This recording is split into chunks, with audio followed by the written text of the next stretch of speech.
Fala, fala seus putos, tudo bem com vocês? Eu espero que sim, hein? Putos, hoje eu não vou poder estar mostrando meu rosto. Como vocês viram aí embaixo, o vídeo de hoje vai ser sobre o xadrez. Mu- Muitas pessoas me pediram, tanto em particular, alguns inscritos, quanto alguns amigos já tinham me solicitado anteriormente, para que eu ensinasse um pouco do xadrez. Eu não sou expert nem nada, mas já tenho uma certa experiência, jogo desde criança, aprendi com 3, 4 anos, eu já aprendi a jogar xadrez, já sabia o básico de xadrez, aprendi com meu avô, e é isso, pessoal, vou passar meu conhecimento agora para vocês. Não sou nenhum Magnus Carlsen da vida, nem um Bob Charlton, mas eu sei desenrolar um pouco. Então é isso, galera.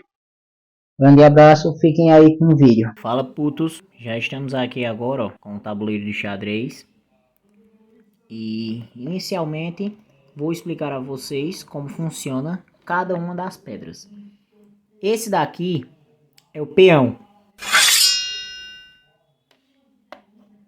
Os peões, eles ficam nessa segunda fileira aqui, ó. Tem a primeira fileira e a segunda fileira.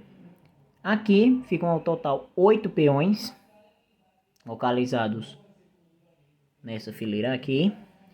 E o movimento dos peões consiste em para a frente, ou um caso que seja a primeira jogada do peão. Como assim a primeira jogada do peão? Vamos supor que você não mexeu ainda nesse peão. Quando for a primeira jogada dele, primeira vez que você vai mexer nele, você vai poder andar 2 casas. No caso, você já pode vir direto para cá. Opa pessoal, eu vim avisar que essa parte do vídeo deu erro, então eu vou explicar o que o Luiz iria falar. Bom, os peões, eles só podem comer nas diagonais, ou seja, nesse ponto aqui ou nesse ponto aqui. Bom, mas era só isso. Valeu pessoal. Agora putos, vamos falar um pouco sobre a torre. As torres ficam nas 4 extremidades do tabuleiro.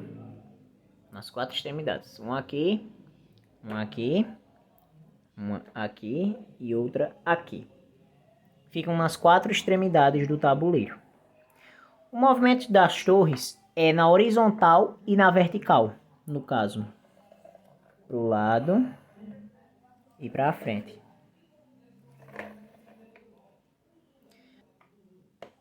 Ela também captura nessas mesmas direções. No caso, ela anda e captura na mesma direção.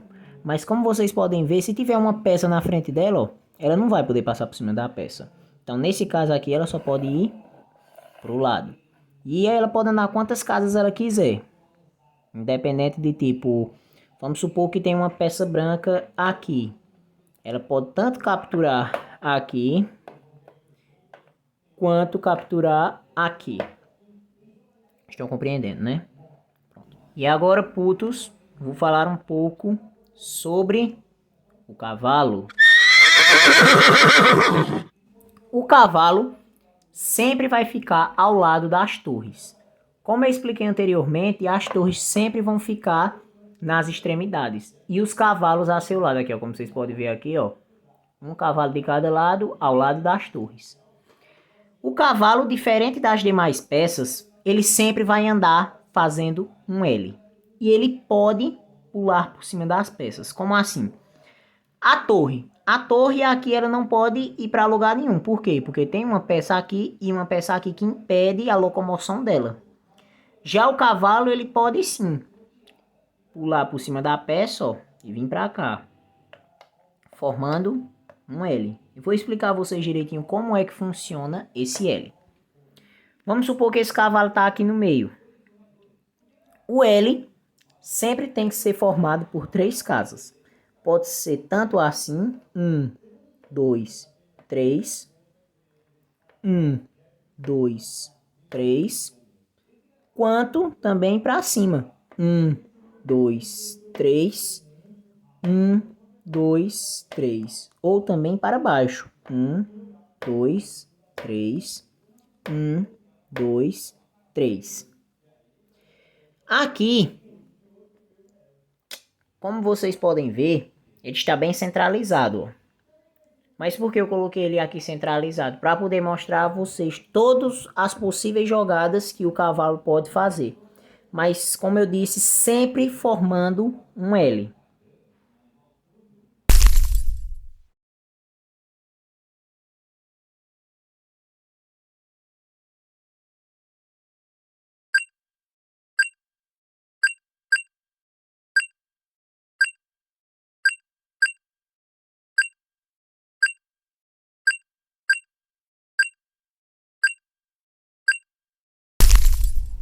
E agora, putos, eu vou falar um pouco sobre ele, o bispo. O bispo, pessoal, como vocês podem perceber, temos um bispo da Casa Branca e um bispo da Casa Preta. Só que, como ambos os jogadores vão ter o quê? Um par de torres, um par de cavalos e um par de bispos. Mas sempre nessa situação, por exemplo, aqui a torre ela vai poder andar para qualquer uma dessas casas aqui, de qualquer cor, não é? Sendo para frente quanto para o lado. O cavalo do mesmo jeito, quando ele for fazer seu L, ele vai poder parar em qualquer uma das casas, sendo ela branca ou preta. Já o bispo, a casa que ele tiver, ele só pode andar nela. No caso, ele só pode andar nas diagonais. No caso aqui do bispo da Casa Branca, ele só vai poder andar nessa diagonal branca aqui, ó. Estão vendo? Tanto nessa quanto naquela, mas sempre nas casas brancas. No caso, se ele tiver aqui e tiver uma peça aqui, ele vem, come ela aqui. Se essa peça tiver aqui, ele come ela aqui. Aqui, ele come aqui. E daí por diante. Mesma coisa o preto. Tiver uma peça aqui, ele come ela aqui. Tiver uma peça aqui, ele come aqui. E daí por diante. Bom, putos. Agora vamos falar um pouco aqui sobre a dama. Que por muitos ainda é chamada de rainha. Mas pode chamar tanto de rainha quanto de dama. Trata-se da mesma peça. A dama, ela é uma junção entre a torre e o bispo. No caso, ela pode andar para todas as direções, quantas casas ela quiser. Se ela quiser vir para cá, ela pode. Se ela quiser vir para cá, ela pode. Para cá, ela pode. Para cá, para cá, para cá. E daí por diante. A dama, depois do rei, é a peça mais importante do jogo, porque ela é a que mais vale pontos. Ao final eu vou explicar um pouco sobre essa questão da pontuação de cada peça. E agora, putos, falar um pouco sobre a peça mais importante do xadrez, o rei. Qual é a função do rei e quais são seus movimentos? A função do rei literalmente é ser protegido. Todas as outras peças estão aqui, a função do rei. Todas elas. É por isso que eu disse que a dama é a mais importante depois do rei. Porque o rei ele não tem uma pontuação. Porque quando você leva o chamado checkmate, que é quando o rei não tem mais saída, você perde a partida. Então não adianta você estar com mais ou menos pontos. Só em caso de um empate. Aí sim, importa os pontos. Depois eu vou explicar um pouco sobre os pontos. No caso do rei, igual a rainha, ele pode andar para todas as direções. Só que, diferente dela, ele só pode andar o quê? Uma casa. A posição do rei sempre vai ser essa aqui, ó. O rei preto, que aqui está sendo representado pelo dourado, sempre vai ficar na casa branca de E. Já o rei branco sempre vai ficar na casa preta de E. Sempre vai ser assim. E aqui, putos, é o tabuleiro já todo montado. O lado das negras e o lado das brancas. Ó, esse aqui é o lado das brancas e esse aqui é o lado das negras. Agora eu vou falar um pouco para vocês como é que acontece uma partida de xadrez. Ela é dividida em 3 partes.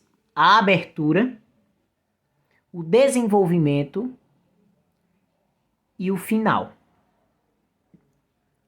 Como os próprios nomes dizem, a abertura é no início, o desenvolvimento é no meio da partida e o final no fim. Uma das minhas partes preferidas do xadrez são as aberturas, porque não existe só uma abertura, existem várias aberturas.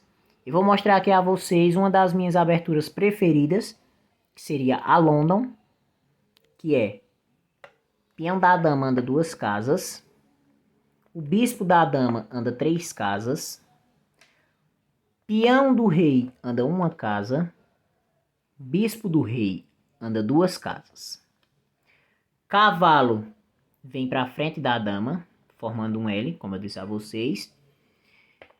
E esse outro cavalo aqui, o cavalo do rei, fica entre esses 2 peões e esse bispo. Mas a London tem várias variantes, por isso é minha abertura preferida. O que seria variante? Seria formas diferentes de realizar a mesma abertura. Mesmo você modificando um movimento, alguma coisa assim, continua sendo a London. Tem, eu acho que aproximadamente umas 10 a 15 variantes. Se vocês quiserem depois, eu posso fazer um vídeo falando sobre as variantes da London. Pronto, pessoal. Agora eu vou falar um pouco sobre cada pedra.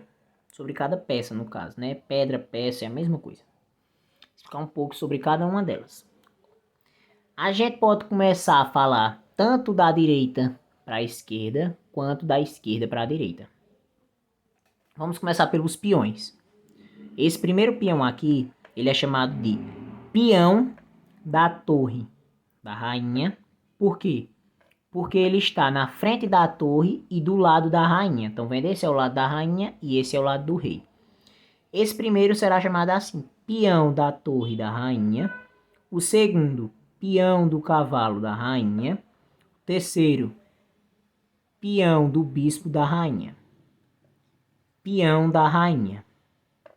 Peão do rei, peão do bispo do rei, peão do cavalo do rei, peão da torre do rei.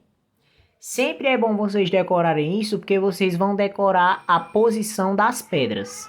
Agora vamos passar para a fileira de trás, que é a torre da rainha, o cavalo da rainha, o bispo da rainha.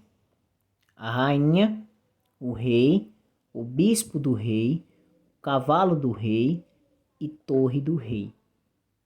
E um tipo de regra do xadrez que é chamado de en passant.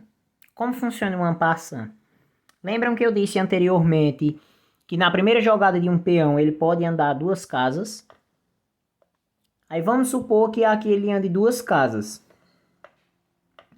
Como o movimento correto do peão é andar somente em uma casa, mesmo aqui ele tendo andado 2, é como se ele só tivesse andado 1. No caso desse peão estar aqui. Mesmo ele andando as 2, é como se ele ainda estivesse aqui. Então, mesmo ele aqui, o peão pode chegar e comer ele assim. Isso é chamado de en passant. Vamos falar um pouco agora sobre a promoção de peão. O que seria a promoção de peão? Quando um peão sai do seu lado do campo e vai para até o outro lado do campo e chega nessa última fileira aqui, ele pode ser promovido. Como assim promovido? Ele chega aqui, você pode trocar ele por qualquer uma dessas 4 peças. A dama, o bispo, o cavalo e a torre. A única peça que ele não pode ser promovido é para o rei. Por isso que só tem um, né? Vamos falar um pouco agora sobre o roque. O que seria o roque? O roque consiste em o rei e alguma das 2 torres não foram mexidas ainda ao decorrer da partida. Se você mexer qualquer uma delas, você não pode mais realizar o roque. Por exemplo, se você quiser fazer o roque grande, que é com essas 2, você não pode mexer nenhuma das 2. Se for o roque menor, que é com essas 2, você não pode mexer nenhuma das 2. Eu vou mostrar primeiro a vocês o roque menor, que consiste em o rei anda 2 casas para a esquerda e a torre pula por cima dele e vem para cá. Isso é o roque menor. Já no caso do roque maior, ou roque grande, como prefiram chamar, o rei continua andando as mesmas 2 casas, só que para a direita. E a torre, da mesma maneira, pula por cima dele e fica do seu lado, como podem ver aqui. Então esse é o roque grande e o roque pequeno, ou roque maior e roque menor, como preferirem. E como eu havia falado anteriormente, temos a questão da pontuação de cada peça. Os peões valem 2 pontos, qualquer um deles. As torres valem 5 pontos. Os cavalos e os bispos valem 3 pontos. O rei não tem pontuação, porque se você perder o rei, você perde o jogo. A rainha tem 8 pontos, que como eu disse a vocês anteriormente, que ela é a junção entre o bispo e a torre, juntando 3 com 5 dá 8. Por isso, a rainha vale o quê? 8 pontos. E a parte final do jogo seria, como o próprio nome diz, o fim de jogo. O fim de jogo é onde devemos ter mais cuidado. Porque no fim de jogo é onde geralmente cometemos mais gafes. Por quê? Porque chega a pressão, chega o nervosismo, aquele negócio de será que eu vou perder? Será que eu vou ganhar? Mas fiquem tranquilos, porque se vocês manterem a calma e calcularem direitinho cada uma das jogadas, vai dar tudo certo. Então é isso, pessoal. Esse é o vídeo sobre o xadrez, espero que vocês tenham gostado. Se gostaram, deixem seu like, se inscrevam, ativem o sininho de notificações e deixem aí nos comentários mais ideias de vídeos e coisas que vocês querem aprender. Que se eu souber, eu ensino a vocês, viu? E é isso, grande abraço, seus putos, e até a próxima.